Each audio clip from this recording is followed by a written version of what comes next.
everyone. My name is Tracy Prentice, and I'm going to be talking to you about Grimm's fairy tales. Everyone knows the story of Cinderella, Snow White, and Sleeping Beauty, but do you know where they originated from?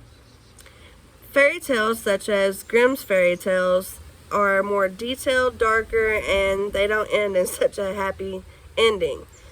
The brothers William and Jacob wanted to write down orally told fairy tales and pass them down from generation and keep them from getting lost. So they created this book called Grimm's Fairy Tales. They have more realistic endings.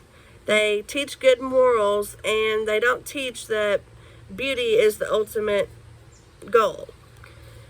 Disney tales often end with happily ever after, and they have love at first sight. This gives the viewers a sense of hope and warmth, but the original tales are much more gory and violent with the intent to teach right from wrong. The first point I'm going to make is that they're more realistic to real life. Grimm's punishments are gory and gruesome, yes, but they prove the point of right and wrong. Coming from the book by Jacob and William Grimm, Hansel and Gretel teach children do not go into the woods alone and don't trust strangers. Rapunzel is given to an enchantress because her mother wanted to eat this plant called rampion, and the husband could only find it in the enchantress's garden. So he was stealing it. And the enchantress caught him and told him that his wife can have the rampion if she gives her firstborn child, which was Rapunzel. And this was a punishment for stealing. Sleeping Beauty falls asleep because of the king's selfishness, because he wanted to take away all the spinning wheels and get rid of them so that she couldn't prick her finger. But many of the townspeople, they had to have these spinning wheels to do their job, to make their income, to make clothing. And so that was a selfish demand of the king. Her curiosity also is what made her fall asleep, because she was curious. She'd never seen one, and so she touched it and pricked her finger and she fell asleep. Disney's love at first sight does not happen in real life. Like, you don't just meet somebody, fall in love instantly, and live happily ever after. That's not realistic. Disney songs, the princess sings about dreams coming true and wishing upon a star.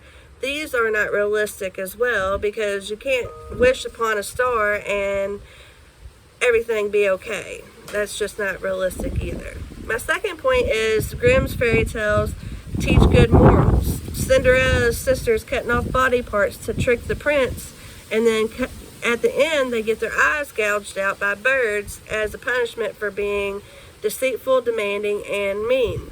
The moral to the story is stay true to yourself and do not change to get what is desired. Don't change yourself. The queen dances on fire-hot shoes until dead at Snow White's wedding because she tried to kill the princess 3 times because she was the fairest in the land. The moral to the story is vanity is dangerous, beauty is what is on the inside that counts, not on the outside, and always be kind.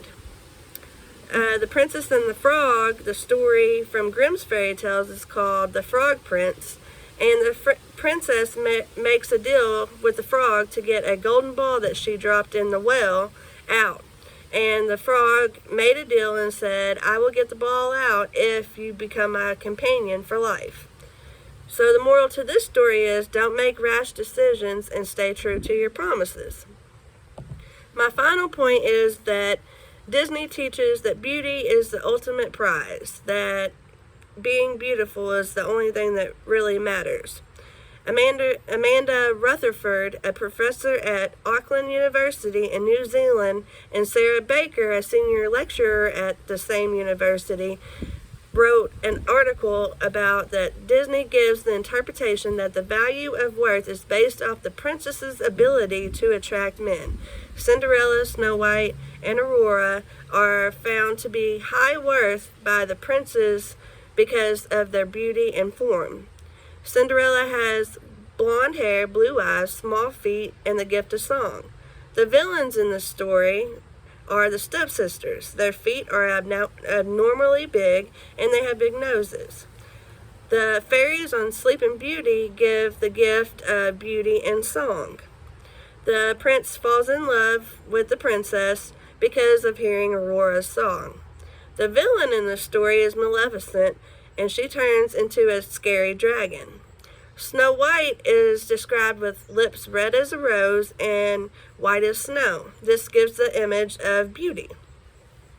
The queen turns into an old lady with warts at the end, again showing that the villains are ugly, which is bad is ugly, good is beautiful. Opposing view of Grimm's fairy tales and Disney would be Disney movies are for children and should be happy and joyful. Kids' stories should not be scary and sad. Disney movies are a classic, and some of the newer ones, such as Brave and Frozen, do not involve true love with a prince. These are good points, but Grimm's fairy tales are gory and violent to show the importance of making the right decision. Yes, kids' movies should not be scary, but the ending of the story should not be that the beautiful princess gets saved by the prince and they live happily ever after. Life is not about a happy-go-lucky kind of real world. Frozen is not based on the main character finding love at first sight. This is true, but Anna finds true love with Sven.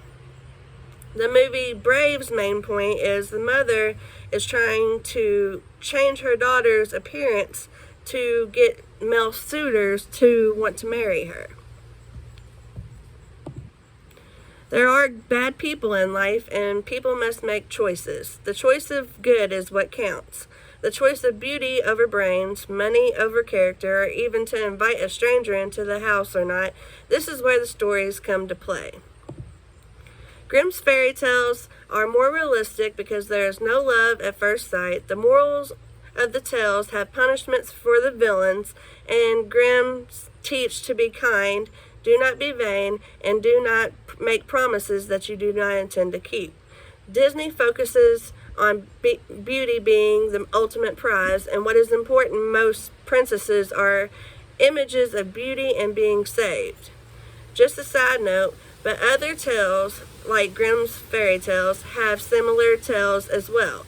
Hans Christian Andersen's Little Mermaid ends with the sea witch taking her tongue, not her voice, and giving her legs that feel like 100 knives are piercing her each time she takes a step. Also, the prince marries another woman.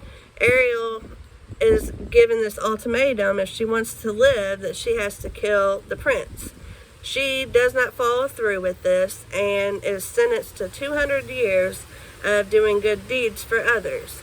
This is a totally different story than the Little Mermaid that we all grew up and loved. But this also teaches that you don't change yourself to make everyone else happy and to be accepted.